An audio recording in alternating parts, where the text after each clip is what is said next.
इंदौर से रीवा फ्लाइट शुरू होने पर मध्य प्रदेश सरकार के मंत्री कैलाश विजयवर्गीय ने कहा कि इंदौर से रीवा फ्लाइट शुरू हो रही है।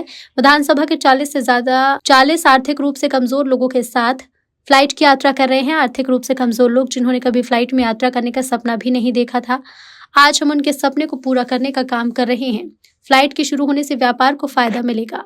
इंदौर से रीवा फ्लाइट चालू हो रही है हमारे डिप्टी सीएम राजेंद्र शुक्ला जी के विशेष प्रयास से, क्योंकि रीवा जाना बहुत मुश्किल होता था और मैं सतना का प्रभारी हूँ।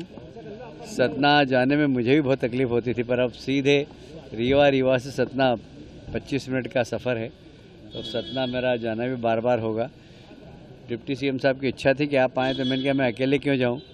हमारी विधानसभा के आर्थिक रूप से कमज़ोर वर्ग के लोग जिन्होंने कभी हवाई जहाज में यात्रा नहीं की, ऐसे मैंने कहा 40 लोगों को, 40 टिकट ही बची थी, मैंने कहा 40 लोगों को हम हवाई जहाज की यात्रा भी करा देते हैं। वहाँ से मैहर वाली माता जी के दर्शन कर लेंगे, चित्रकूट के दर्शन कर लेंगे और कल इसी फ्लाइट से वापस ले आएंगे।